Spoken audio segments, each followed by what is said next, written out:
에스겔서 제32장 11절부터 14절 말씀 보려고 합니다. 에스겔서 제32장 11절부터 14절 말씀입니다. 네, 우리 찾으셨으면 같이 한 목소리로 읽겠습니다. 시작. 주 여호와께서 이같이 말씀하셨느니라. 바벨론 왕의 칼이 내게 오리로다. 나는 내 무리가 용사 곧 모든 나라의 무서운 자들의 칼에 엎드러지게 할 것이요, 그들이 애굽의 교만을 패하며 그 모든 무리를 멸하리로다.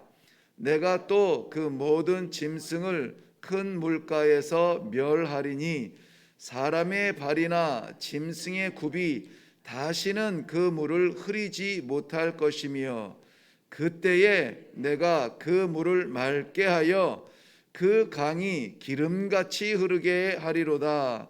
주 여호와의 말씀이니라. 아멘. 아멘. 오늘 마지막 절에 보면 기름같이 흐르는 강이 되게 하겠다는 약속의 말씀이 있습니다. 그런데 오늘 에스겔서 32장은 우리가 그동안에 묵상해 온 대로 애굽의 심판에 대한 말씀의 결정판입니다. 그래서 계속 애굽에 대한 심판을 이야기하셨는데요. 오늘 2절 말씀 보시겠어요? 2절 말씀 보면, 인자야 너는 애굽의 왕 바로 왕에 대하여 슬픈 노래를 불러 그에게 이르라. 너를 여러 나라에서 사자로 생각하였더니 실상은 바다 가운데의 큰 악어라. 강에서 튀어 일어나 발로 물을 휘저어 그 강을 더럽혔도다. 바로 애굽 왕 바로에 대하여서 슬픈 노래를, 즉 애가를 불러 준비하여 부르라라고 하죠. 그런데 그 애굽이 사자로 생각했더니 실상은 바다 가운데 큰 악어라, 이렇게 말합니다. 여기 말하는 바다는 그 나일강, 애굽의 생명줄 같은 그 강을 이야기하죠. 우리가 물이 귀한 데서는 조금만 모여 있어도 뭐 바다라고 이야기하는 것을 어려워하지 않습니다. 갈릴리도 호수지만 갈릴리 바다, 우리 그렇게 많이 들었습니다. 생명강 나일의 혜택을 받고도 거만하고 교만했습니다. 풍요와 철권으로 고집하던 애굽을 우리는 29장 3절에서 오늘 그 악어와 동일한 그 표현을 하시는 말씀을 보았습니다. 너는 애굽이죠. 자기의 강들 가운데 누운 큰 악어라. 스스로 이르기를, 기억나십니까? 나의 이 강은 내 것이라. 이 강을 내 것이라, 이렇게 얘기한다고 했습니다. 내가 나를 위하여 지었다, 이렇게 말하는 애굽의 그 교만을 볼 수가 있었습니다. 바로 그 강을 차지한 애굽에 대한 심판의 애가가 이 32장의 내용입니다. 그런데요, 하나님께서 왜 그 잘 나가던 애굽을 치셔야 했는가 원인을 좀 찾아보고요, 그 어떻게 하나님께서 심판하시는 백성들을 때리시는가 하는 방법도 보고, 그러면 우리는 그 심판을 받으면 안 되는 사람들이기에 어떻게 하면은 심판 가운데 섰을지라도 구원의 소망을 볼 수 있는가 하는 것들을 좀 함께 묵상하고 오늘 기도하려고 합니다. 12절 말씀 보겠습니다. 12절 말씀에 보면은, 나는 내 무리가 용사 곧 모든 나라의 무서운 자들의 칼에 엎드려지게 할 것인데, 이유가 뭐냐면 그들이 애굽의 교만을 패하는 것이다 그랬습니다. 여기서는 뭐 다른 이유, 뭐 우상이라든지 뭐 다른 이유를 말하지 않고요, 애굽의 교만을 패한다 그랬습니다.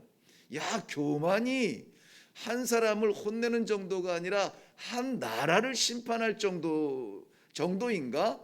그래서 이 교만에 관련된 성구들을 좀 찾아봤어요. 그랬더니 여러분 그 교만이라는 주제를 말씀하는 성경 구절이 189절이 넘어요. 그러니까 이 성경은 뭐 이 축복에 대한 이야기보다 오히려 교만에 대한 이야기가 더 많아요. 정말 하나님께서 작정하시고 주실 축복은 알아서 주시는데 안타까운 것은 무엇이냐? 이 축복이 작정된 백성들이 그 축복을 누리지 못하는 그 안타까운 배반의 배신의 그러한 현장이 어디냐? 교만의 자리라는 거예요. 교만의 자리. 교만은요, 이 이방 백성들이 하나님을 거슬러서 하나님 없다 하는 그러한 교만도 하나님께서 이 심판하시는 교만이지만은 하나님의 백성들이 하나님의 은혜를 받고도 하나님의 은혜가 아니요라고 말하는 것도 교만이라고 해요. 거기에 대한 하나님의 심판은 엄격합니다. 우리가 잘 아는 대로 교만은 패망의 선봉이요, 우리 하나님께서는 마음의 교만을 미워하신다, 이렇게 잠언만 해도 뭐 여러 절이 나옵니다. 하나님께서는 어떤 사람을 미워하실까? 그 기준이 첫 번째가 교만한 사람은 미워한다는 겁니다. 교만한 사람은 흩어버리신대. 교만한 사람은 멀리하신답니다. 교만한 사람은 때리신다고 말합니다. 애굽은 교만했습니다. 애굽이 망한 것은 뭐 기아 때문에 음식이 없어서 망한 것이 아닙니다. 힘이 없어서 망한 것이 아닙니다. 부족해서 망한 것이 아닙니다.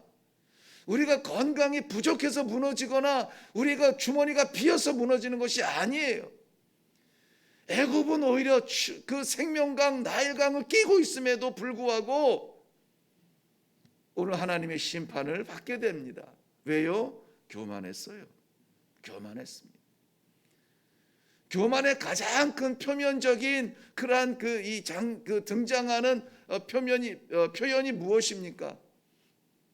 강철 같은 마음입니다. 변하지 않습니다. 내 자리 빼앗기지 않습니다. 어떤 말도 들어오지 않아요. 그 여과기라고 하죠. 여과기는 구멍이 요만하면은 요만한 것들만 내려가게 되어 있습니다. 그것보다 알갱이가 크면은 못 들어가요. 우리 마음에 이 교만의 여과기가 딱 정해져 있습니다. 그리하여서 그것보다 큰 것을 주고 싶어도 안 들어가요. 안 들어가. 설렁설렁 들어오는 거, 받을 만한 거, 좋아하는 거, 기분 좋은 거, 이런 거는 쏙쏙 들어갑니다. 그를 강하게 만들지 못해요. 하나님께서는 오늘 다른 말씀을 하지 않으세요. 애굽의 심판의 원인, 교만이다. 하나님께서 그 교만을 치시기 위해서, 그 교만을 패하시기 위하여서 쓰시는 심판의 도구는 11절 말씀에 정확하게 기록한 대로 여호와께서 이같이 말씀하셨느니라, 바벨론 왕의 칼이 내게 오리로다. 바벨론 왕의 칼하면은 애굽도 만만치 않죠. 애굽도 이 칼 때문에 세력을 넓혔고 주변 나라들을 괴롭혔던 나라 아닙니까? 그런데 자기가 믿었던 그 칼의 힘에 의해서 꺾어진다는 거예요. 세상 권력은 영원한 게 없습니다. 세상 자랑 다 헛것입니다. 다 무너지게 되어 있어요.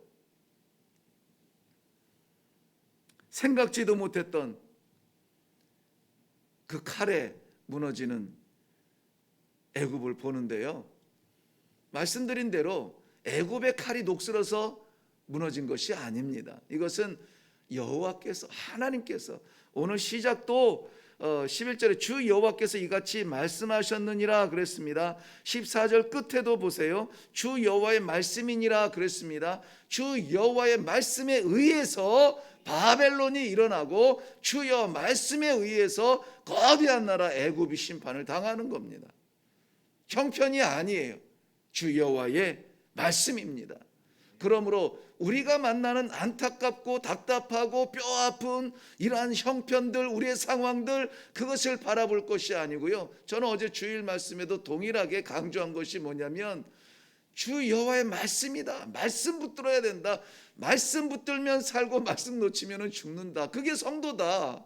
성도로 하나님 앞에 서기 위해서는 어쩔 수 없다. 다른 방법이 없어요. 그게 성경이 그렇게 말해요.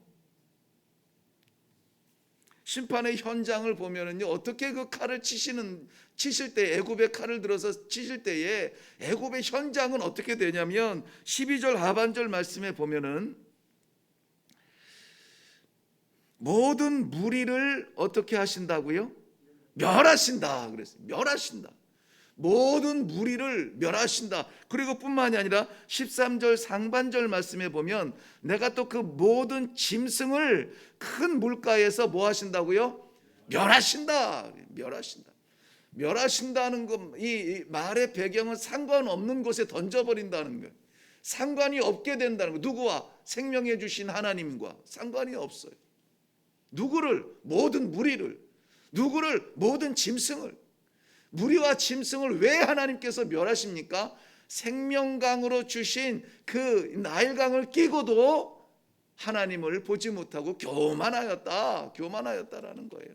주신 하나님을 잊어버리고 교만하여 내 힘과 내 권력이 이것을 지키고 만들어간다라고 말하고 있습니다. 사랑하는 성도 여러분, 하나님의 심판의 결과는 파괴가 아니라고 말씀드렸습니다. 파괴가 아니라 생명강의 물을 더럽히고 오염시킨 모든 무리와 모든 짐승을 멸하시고 14절 오늘 요절 말씀처럼 14절 우리 다 같이 읽을게요. 시작.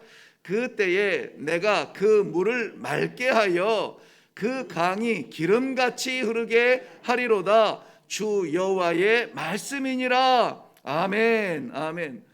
그때에 언제요? 심판할 때. 어떤 심판이요? 교만한 자를 심판하실 때에 내가 그 물을 맑게 하겠다. 이 물이 왜 더러워졌습니까? 교만한 자들이 내 강이야 하고 철퍼덕 그 따르는 짐승들이 그 강을 휘저으며 다니며 더럽혔습니다. 흙구덩이가 되게 했습니다. 그런데 그들을 멸하시니 그때에 내가 그 생명강을 다시 맑게 하고 질서를 다시 가다듬고 뿐만이 아니라 기름이 흐르는 오늘 본문 14절에는 기름같이 흐르게 하리로다. 기름같이 흐르게 하리로다. 이것을 또 이렇게도 해석이 가능해요. 그 강에 기름이 흐르리로다. 이렇게 생각할 수도 있어요. 해석할 수도 있습니다.